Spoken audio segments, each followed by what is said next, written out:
Welcome back, everyone, to part 2 of our deep dive into Belisarius, the last great Roman general.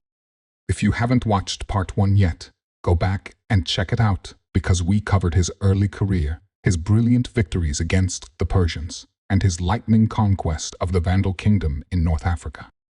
Now we're going to see him take on his greatest challenge, the reconquest of Italy, and witness both his finest hours and his most tragic moments. This is where the story gets really intense, so let's jump right in. The Gothic Kingdom of Italy was the crown jewel of the lost Western territories. It controlled not just Italy, but also Sicily, Dalmatia, and parts of southern Gaul. The Ostrogoths were sophisticated, culturally Romanized, and militarily formidable. Their kingdom was well organized and wealthy. Taking it would be a massive undertaking. But in 535, an opportunity presented itself. The Ostrogothic queen Amalasuntha, who had been ruling as regent, was murdered by her cousin Theodahad, who seized the throne. Once again, Justinian had his pretext, and once again, he sent Belisarius, this time with an even smaller force than he had taken to Africa. Just 7,500 men. Belisarius landed in Sicily in 535 and conquered the entire island in a single campaigning season, facing minimal resistance. From there, he crossed to mainland Italy, taking Naples after a clever siege where his troops infiltrated the city through an aqueduct. Then he marched on Rome itself. The Ostrogoths, disorganized and demoralized by their king's incompetence, abandoned the eternal city without a fight. On December 9, 536, Belisarius entered Rome through the Assinarian Gate. For the first time in 60 years, Rome was back under Roman control. It must have been an incredibly emotional moment. But holding Rome would prove much harder than taking it. The Ostrogoths regrouped under a new king, Victories, who was actually competent. In 537, he marched south with a massive army, perhaps 30,000 strong, and laid siege to Rome. Belisarius was trapped inside the city with only about 5,000 soldiers, facing an army 6 times his size. The siege lasted over a year, and it's a master class in defensive warfare. Belisarius fortified Rome's ancient walls, which had stood since the time of the Emperor Aurelian. He organized the civilian population. He conducted daring raids outside the walls to disrupt Gothic siege operations. He defended multiple Gothic assaults on the walls, fighting sometimes personally on the ramparts. The Goths built siege towers and battering rams, tried to fill in sections of the moat, and launched repeated attacks. But every time, Belisarius found a way to hold them off. The Gothic camps stretched for miles around the city, cutting the roads and aqueducts. Food became scarce. Disease broke out. There were moments when it seemed Rome would fall. But Belisarius's leadership never wavered. He kept morale high, rotated his troops effectively, and made every soldier count. He also used psychological warfare, spreading rumors and using spies to sow discord among the Goths. Eventually, reinforcements trickled in from Constantinople, not enough to break the siege, but enough to let Belisarius launch more aggressive counterattacks. The Goths, frustrated and suffering heavy casualties, began to lose heart. In March 538, after more than a year of siege, Victories withdrew his army northward. Belisarius had held Rome against impossible odds. But the war was far from over. For the next few years, Belisarius campaigned throughout Italy, taking cities, winning battles, and steadily pushing the Goths back. He captured Victories himself at the siege of Ravenna in 540 effectively destroying Ostrogothic resistance. But then, just as total victory seemed within reach, Justinian recalled him to Constantinople. Why? Because once again, the Persians were invading in the east. And because, possibly, Justinian was getting nervous about Belisarius becoming too powerful. There were rumors that the Goths had offered to make Belisarius emperor of the West. He had refused, remaining loyal to Justinian, but the emperor's paranoia was growing. Belisarius went east and once again performed brilliantly against the Persians, though without the resources to win a decisive victory. But while he was gone, everything fell apart in Italy. The Goths rallied under a brilliant new king named Totila, who reconquered almost everything Belisarius had won. Cities that had welcomed Roman rule were retaken. By 544, even Rome itself was in danger again. Justinian, facing disaster, sent Belisarius back to Italy. But this time, he sent him without adequate troops, without sufficient funding, and without proper support. It was as if the emperor wanted Belisarius to succeed, but not too much. For the next few years, Belisarius fought a frustrating campaign with inadequate resources, winning small victories, but unable to achieve the decisive results he had before. He managed to defend Rome briefly, but when Totila besieged it again, Belisarius didn't have the forces to relieve it. Rome fell to the Goths in 546, and though Belisarius retook it shortly after in a daring night assault, the war had become a grinding stalemate. In 549, Justinian recalled Belisarius again, this time permanently from the Italian theater. Other generals would eventually defeat Totila and finish the reconquest of Italy, but it would take years and cost far more than if Belisarius had been properly supported. The final chapter of Belisarius's military career came in 559, when a horde of Bulgars and Slavs crossed the Danube and threatened Constantinople itself. Justinian, now elderly, and with most of his good generals dead or retired, called on Belisarius one last time. The old general, now nearly 60, gathered what forces he could, mostly veterans and volunteers, and marched out to meet the barbarians. At the Battle of Melanthius, Belisarius once again showed his tactical brilliance, using terrain and deception to make his small force seem much larger. He ambushed the barbarian raiders, inflicted heavy casualties, and drove them back across the Danube. Constantinople was saved. It was a fitting last victory for Rome's greatest general. But the end of Belisarius's story is shrouded in controversy and legend. In 562, he was accused of involvement in a conspiracy against Justinian.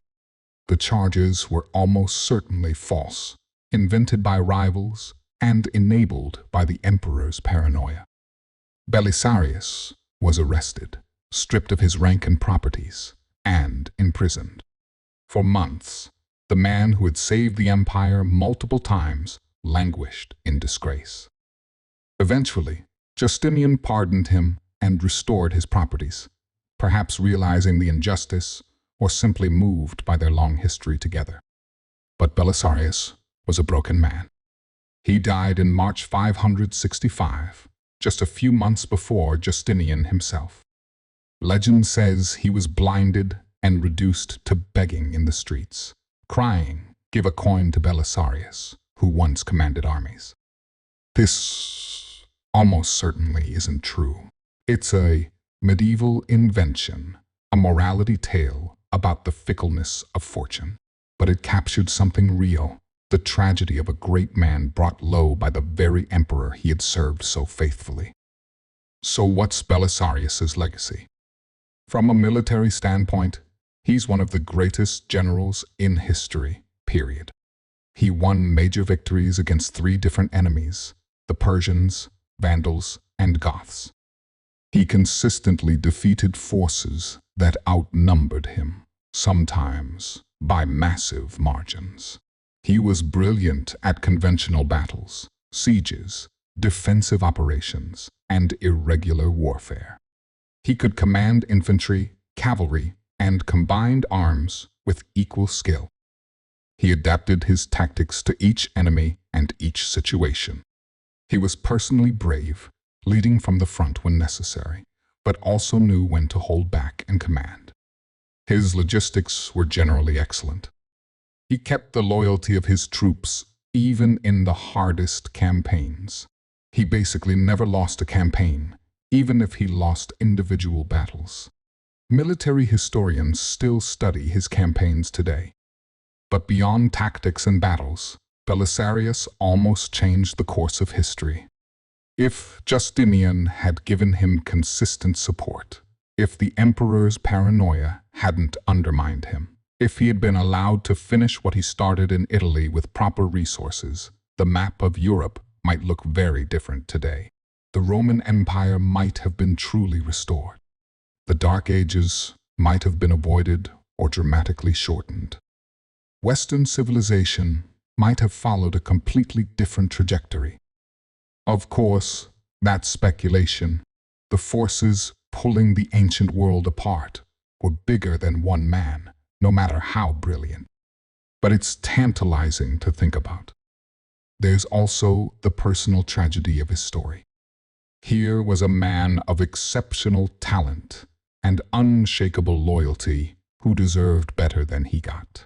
He served Justinian faithfully for nearly 40 years. He turned down opportunities to betray the emperor and seize power for himself. He won victory after victory, often with inadequate resources. And his reward was suspicion, neglect, and ultimately disgrace.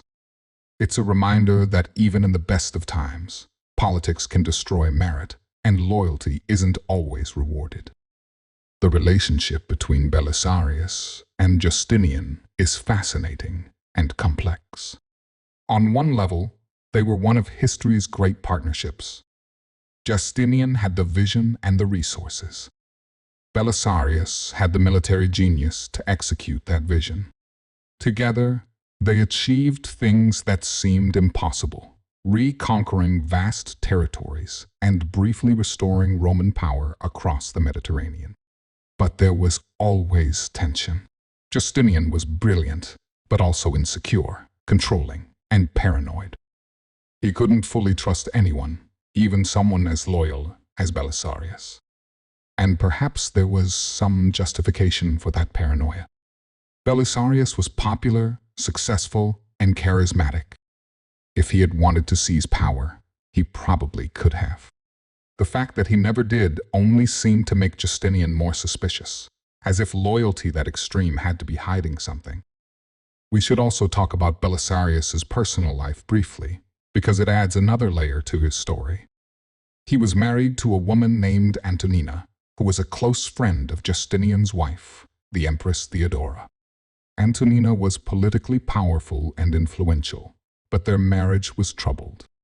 Ancient sources, particularly historian Procopius, accuse her of being unfaithful and manipulative. Procopius, in his scandalous secret history, claims she controlled Belisarius and undermined him. How much of this is true, and how much is misogynistic gossip from a biased source is hard to say. What's clear is that Belisarius's home life was complicated, and Antonina's connection to Theodora sometimes protected him, but also entangled him in court politics. The sources for Belisarius's life are actually quite good, which is rare for this period. We have Procopius, who served as Belisarius's secretary and accompanied him on campaigns. Procopius wrote detailed histories of Justinian's wars that give us incredible insight into Belisarius's campaigns and tactics. But Procopius also wrote that secret history I mentioned, which is full of scandalous accusations against Justinian, Theodora, Belisarius, and Antonina.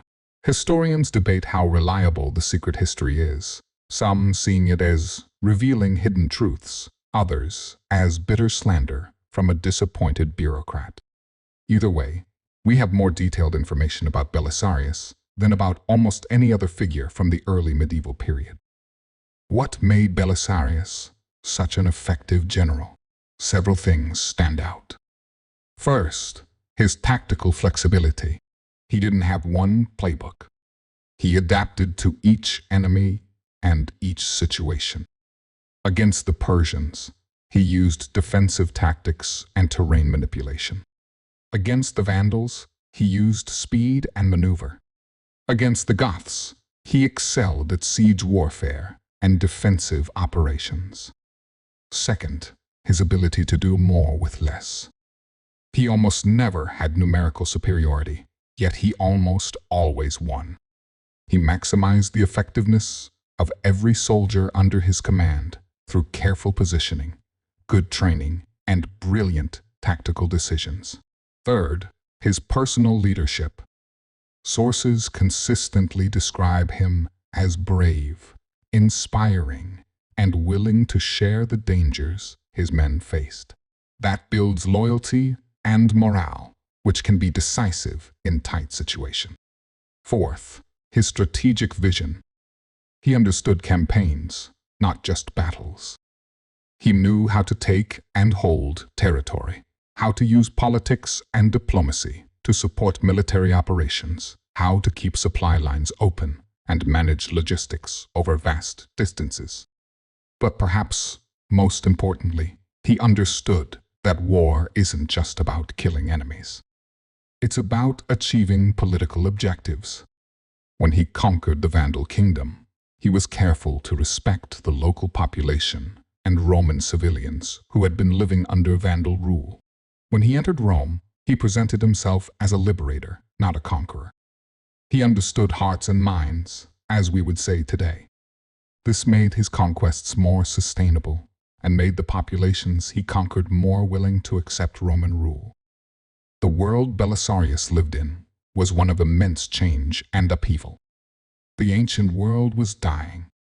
New kingdoms were emerging. Old certainties were crumbling. In that chaotic environment, Belisarius represented something the Roman world desperately wanted to believe in, that the old glory could be restored, that Rome could rise again.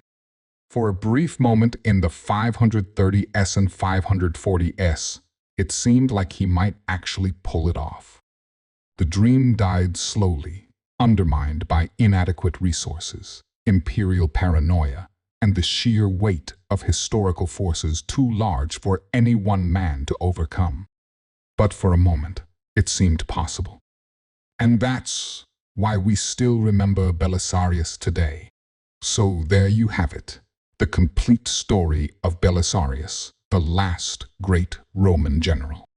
A man who won impossible victories, who served loyally despite betrayal, who almost restored the Roman Empire through sheer tactical brilliance and force of will. If you enjoyed this two-part deep dive into one of history's most underrated military geniuses, make sure you let me know in the comments. What do you think? Could Belisarius have fully restored the Roman Empire if he had been given proper support? Was Justinian right to be suspicious, or was his paranoia self-defeating? And who should we cover next? There are so many incredible figures from this period of history that don't get the attention they deserve. Let me know your thoughts and suggestions down below. If you enjoyed this series, please hit that like button on both parts. It really helps the channel grow and lets me know you want more content like this. Subscribe if you haven't already, and ring that notification bell so you never miss an upload. Thanks so much for watching both parts, and I'll see you in the next one.